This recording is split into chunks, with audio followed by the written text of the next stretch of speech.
How do you feel, John, about Brock Purdy? And I asked that because he's struggled. He's having to shoulder a lot of the load. He's not Josh Allen, but there's no real shame in that. He was billed as better than Jimmy Garoppolo or Trey Lance, and he's absolutely better than Jimmy Garoppolo or Trey Lance, but he's not Josh Allen. He's not Mahomes. He's not Lamar. He's not Joe Burrow. Um, and yet I think the Niners ought to sign him long term.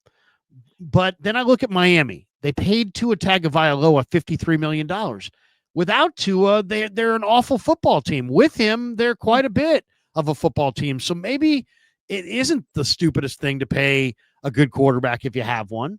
But then the question is, I saw Cowherd had a video the other day, and he's like, of the last 21 quarterbacks to win on Super Bowl Sunday, 18 of the 21 are either Hall of Famers or future Hall of Famers. And let's make no mistake about it. Brock Purdy is not a future Hall of Famer. He's a solid quarterback, but he's not a Hall of Famer, I don't think. So I would want to sign Purdy, but I've heard people say, hey, you know what? Let him play it out. Don't sign him this year. Other people say, you know what, you're going to have to pay him $50+ million. You might as well pay him now. You're going to pay him less today than you are tomorrow. Did waiting help them save money on any of their other big name guys? Not really. So there's that question. I guess the bigger question would be this. If you ran the Niners, who is in next year's 49er quarterback room? Is Purdy in there? Is he not? And if he's in there, who's in there with him? Well, a couple of things. We all know this. I don't know why God didn't create more quarterbacks, but he just didn't. It's the hardest position to fill, and it's not even close. And really, there's not 32 of them. There's not 20 of them. There might be 10 of them, really, and there's really 5 elite. So, goalies in hockey maybe are a little bit comparable. You can find offensive tackles. You can find pass rushers. You can find corners. You can find hitters. You can find hockey players. You can find NBA scorers. I don't know why you can't find quarterbacks. You just can't. So what happens is their value every single year in the draft, as you well know, like Cam Ward and Shadur Sanders and Carson Beck and any of these guys who are probably the 10th or 20th prospect in the draft are going to be taken in the top 5. It's just going to be the way it's going to be. And most are going to fail. And that's just the position. So when you get one that is great, you can't let them leave the building. I don't know how, like Drew Brees at one point left the building. That is so rare.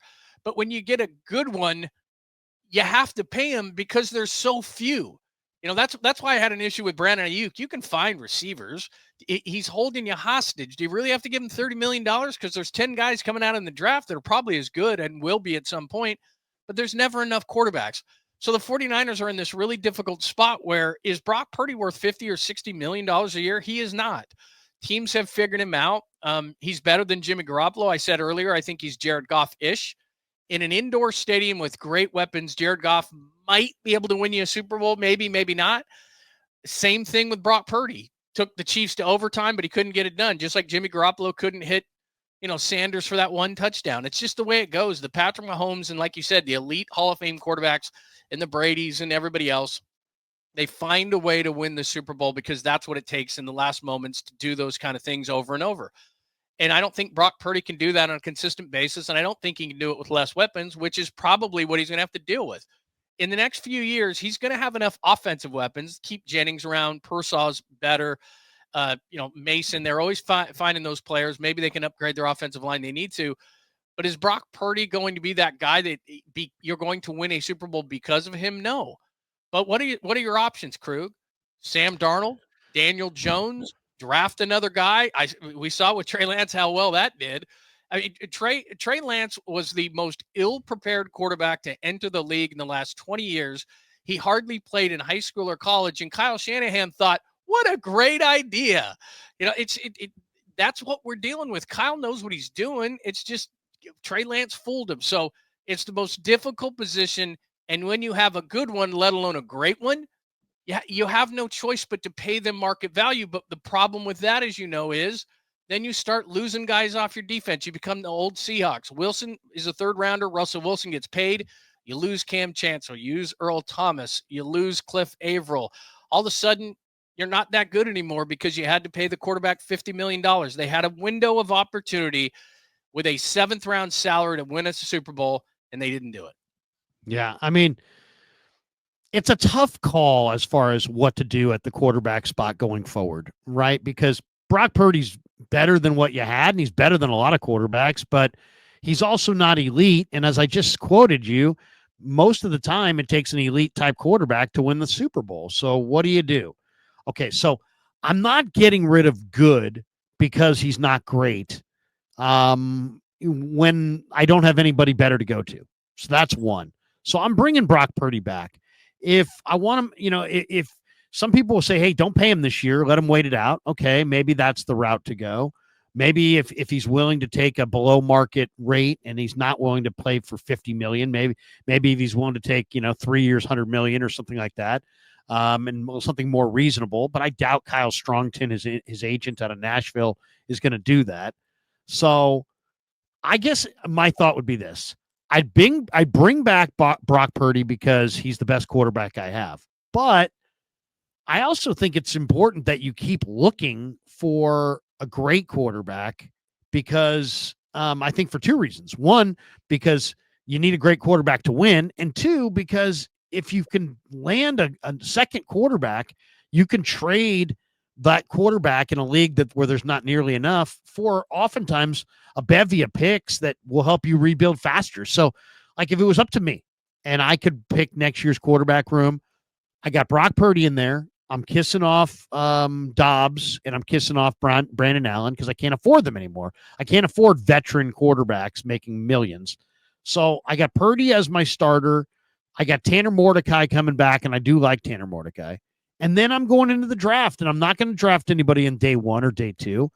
But I like Riley Leonard from Notre Dame. I really like Haynes King from Georgia Tech. They're day 3 quarterbacks. I would just keep drafting a day 3 quarterback every year until I hit one. And then I would just go with Purdy until I can find somebody better. That would be my approach. One, because you're still taking a shot at trying to find, the superstar quarterback, albeit not in the first couple rounds. And history kind of shows that those guys do happen to pop up sometimes. It's low percentage, but it can happen. And then why get rid of Brock, right now? The only other thing I'd be interested in is looking at Baker, looking at Darnold. You know what? You might be time to start looking at these quarterbacks, not for what they are, but what potentially they could be. Like if all of a sudden you could get Zach Wilson, you might want to consider it. If you could get Mac Jones, you might want to consider it. If there's a quarterback that you liked in the draft and he bombed in his first stop and you think you can fix him, that might be the route to go after watching Darnold and Baker. What do you think? I couldn't agree with you more. They're going to pay Brock Purdy because they really have no choice. In the quarterback room, though, I agree with you. Whether you liked Zach Wilson, which I didn't at a BYU because they played a really soft schedule and he had a veteran offensive line and never got hit. Whether you like Mac Jones, which apparently the 49ers did. I think I was surprised, to be honest with you. You saw where Daniel Jones went. I don't know why so much was being made of that. He's not going to play this year. He hasn't played really well, but because he was a New York quarterback, they made a big deal. But he went to Minnesota so he could learn under Kevin O'Connell. And so in an atmosphere that is not where he gets thrust into the game. And that's why we're seeing these guys. These guys are mentally getting beat down. And then they're coming back because they actually can play. Like you said, Darnold can play and Geno Smith can play and Baker can play. But they just can't be thrust in there. But in the microwave society we live in right now, we're paying you a ton of money. We're a first round pick. The owner gets pissed off, throw the guy in there. He's not prepared. He gets mentally whipped. Everybody says he sucks. He's looking on social media. He loses all his confidence and all of a sudden he's terrible. Well, if you can give guys, put them in a nurturing situation like Kyle Shanahan can give them, or like Sean Payton has given Bo Nix, or some of these offensive guys who said, Minnesota with Kevin O'Connell, I think you can rehab these guys if they can play. Trey Lance can't be rehabbed because Lance can't play. And that goes to the bigger picture of the NFL has got to figure out a better way to develop quarterbacks because most are not ready to play. Like Shedeur Sanders next year. Everybody thinks he's going to save a franchise. I'm scared as hell of Shedeur Sanders. I think he's got a bad attitude. I think he thinks he knows everything. I think he's going to be very difficult to coach. Cam Ward's the same guy that struggled at times at Washington State. I watched a ton of Cam Ward. He's had a good season at Miami, but I don't think he's going to come into the league and light it on fire. These guys have got to be in great situations. And because these teams are drafting at the first of the draft and don't have offensive linemen and don't have great situations, these guys lose their confidence. So you hit it right on the head. It is so difficult to find these guys and that they've played enough football. Look, Bo Nix started 61 games, man, and went to a situation with Sean Payton, and they have talent and they have a decent defense. It doesn't surprise me that he's played well. He's gotten him to do the things he does well. He was accurate at Oregon over 70%. He started 61 games. He went, okay, this is what I'm going to do with this guy. I think that Michael Penix is going to be good in Atlanta because he's had a couple of years. Mahomes sat a year. If you can give these guys the luxury, they can play. It's just that going back to Purdy for a minute, he scares the hell out of me, man. And I would defer to your expertise here because he's regressing and teams are figuring him out. And there's certain places he wants to go with the ball. Things are not going to be perfect, and I'm throwing out Buffalo. I'm throwing out bad weather games. I'm throwing out that kind of stuff. But teams, what they do is, and you know this, so the teams in the division take the offseason and they say, how are we going to stop these teams that are beating us? So they've looked at Kyle's offense again and again and again, and they've looked at Purdy again and again and again. And then you got a guy like Mike McDonald in there, and you get good minds in there. And these guys, then they give you a blueprint on how to beat them like Kansas City did in the Super Bowl. Hell, every team has run some version if they could. Most don't have the personnel, but they've done something in a man coverage way or mixing things up to confuse Brock Purdy. And he just hasn't been the same guy. And now you don't have the running game. You have all their injuries, and that's been part of the major issue. They've got to give Brock Purdy $50 or $60 million. I understand that. But, man, he scares me. I mean, what do you think of the season? I mean, okay, so he's, I remember Billick used to say the hardest thing to evaluate in pro football is the quarterback versus what's going on around the quarterback. And I think that's really true. And, just take Brock Purdy right now and take him off the Niners and take Jalen Hurts off the Eagles and just put Brock Purdy on the Eagles. And now you got Saquon Barkley and a big physical running game and some really game receivers and a quarterback that makes good decisions and a damn good defense. If you put Brock Purdy on the Eagles right now, I love their chances of winning the Super Bowl. Be able to do that? That's what I'm saying with Goff. I think that Purdy is Goff. Goff's in a great spot. And yeah. Goff's got maybe the best offensive weapons going right now. He's got a pretty good defense. They lost Hutchinson, so they're not quite as good. But, they've got a lot going for them. They're playing most of their games, not only because they're at home indoors, but they got a very favorable schedule this year, playing a lot of games indoors or in better weather. So if everything's perfect for Jared Goff is going to be great. The great ones can win regardless. And there's only, honestly, what is there, 2 or 3 of those? Josh Allen, Patrick Mahomes, and then the list gets really short.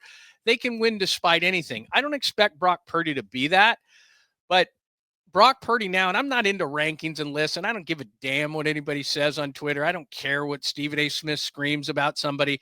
I don't care about any of that kind of stuff. It's just when you watch the game, I see teams figuring Brock Purdy out. And I hate when people say there's a reason why he was a 7th rounder, but he's a little small. His arm's a little weak. There's certain things that Brock either doesn't see or can't get the ball to certain spots. I love Brock, man. He's a gamer. He works hard. He's a great kid. Both you and I have interviewed him multiple times. He's a great kid. But when it's not perfect around Brock and they've had the injury, like Debo's gone. Debo's going to be gone next year. If it's Jennings next year and Pearsall steps up and Ayuk is back and hopefully McCaffrey and you got Mason and you improve that offensive line, I think that Brock Purdy will be fine for this team. But fine for this team doesn't mean going into the playoffs and winning 10 games. It means winning a Super Bowl or bust. That's what the 49ers are. That's their goal. Is he that? Is he that guy? I think you can win with him. I think he's good enough to win with if you can surround him with a big line and run the ball and then just ask him to make, certain plays. If you're going to drop back 35 times a game and fling it all over the yard, I don't think this is the guy. But if you can build a nice line around him, build a fortress, have a good defense, run the ball, I think this guy can play such efficient football where the way that Russell Wilson won a ring, I think this guy can win a ring. but it's going to take. But now, what complicates things is their equation is bogging down because CMC's got double Achilles and now a PCL injury. Ayuk's got a very serious knee injury and may not ever be the same, and probably doesn't play it down next year. Debo looks like he's lost a lot of his acceleration. You invested a number 1 pick in Ricky Pearsall. He has been literally shut out for a month. So, like, if you could tell me that CMC and Ayuk and Debo and Pearsall were all going to be good, then I feel a lot better about Brock. But if in reality, Ayuk, Debo, CMC, and Pearsall are going to amount to 0, which right now, if I was betting, I would bet on that more than I would bet that those guys all return to form. Then I don't feel as good. So, I mean, add receiver and weapons to the 49ers list of, their to-do list of the offseason.